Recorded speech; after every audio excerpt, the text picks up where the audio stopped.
What is up, Anchored Youth Team? I am giving a little update about campus clubs and involvement. Michelle and I will not be there tonight. We had a tough week. Michelle's dad is back in the hospital. He's got a myriad of health issues the last couple years, and he is not doing well, and neither is her mom. And I actually was in a snowboarding accident this last weekend for my birthday and fell on my ribs, and just yesterday, for the first time, was able to walk and drive, and I'm just praying I don't sneeze. So we are taking a night off and a Sabbath tomorrow. See you on Sunday. But I wanted to give you guys a little bit of an update. I was thinking through different kids, and God is so rad, but we've had 23 kids just in this last year come to Anchored that are connected to clubs and came over from some of these schools. 3 of those kids, Natalie Carmona, Eric, I'm trying not to say kids, those students, Eric Ibakawa, Faustin, and Natalie Carmona are serving and in student leadership in clubs, but we're already connected to the church previously. But God's clearly doing something. I'm telling you guys, that is unprecedented.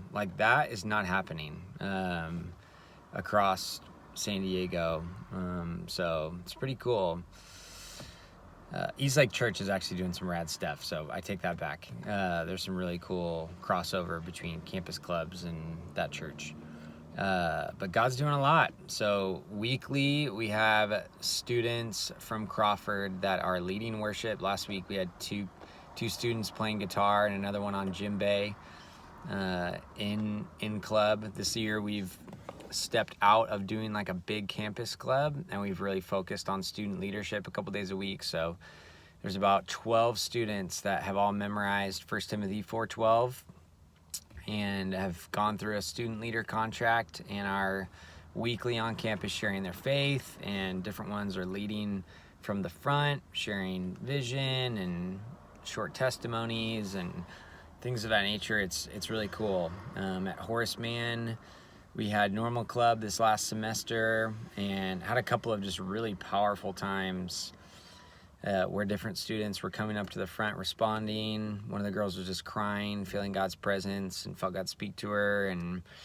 I gotten to see multiple students get saved and start to walk through discipleship and student leadership. And so there's about 10 to 12 students that are jumping into student leadership this semester at Horace Mann. We've had some awesome help and volunteers. Zoe Aguirre is also serving at Horace Mann and Crawford every week on Thursdays and leading small group Bible studies. It's really cool to see sharing. There's a couple girls from the college movement who are serving and committed to discipling 1 to 2 girls. It's cool. It's fun to see. And of the 6 years that I've been able to be blessed to get to be on campuses, I feel more excited about what God's doing on campuses and some of the structures that He's kind of created through our teams for different people to come on and serve and fill a specific role and part, and really be able to be the bridge for students to make it from school over to church and get discipled and transformed. And I was taking Juan Avila home yesterday after student leadership at Horace Mann, and he was like, "John, all I want to do is just tell people about Jesus, and I want to live my life to do those things, to make an impact on people's lives." And it's so powerful, so cool what Nick and Jordan are just pioneering at Patrick Henry, and there's 150 kids coming every single week. And with that many kids, we need help. And we've had another college student come over, and from All Peoples that's helping serve Lindsay, who's also a part of our team now. Hooray, Lindsay. And so thankful. But man, if it is on your heart,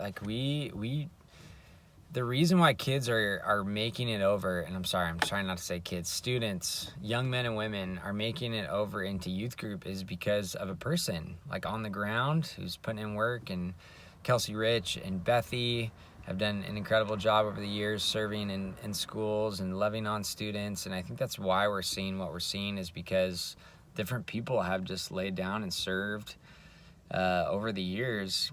And it's like really, really exciting. Once a month, there's early morning prayer happening at Crawford. This last time, they had the student named Bayombe, who hopefully will be going on the Mexico mission trip, who got to the school at like 6:20 and walked 30 minutes to pray for 35 minutes before school started. And it's cool. It's exciting to be a part and to watch students worship. And you know, we're creating a space at school to meet them, and these students desperately during their school weeks need wisdom and truth and encouragement to help them navigate like some of these different waters that have come through. So I'm going to read off to you just because I thought it was so encouraging, some of the different students that have made it over. Let's see if my note will come up.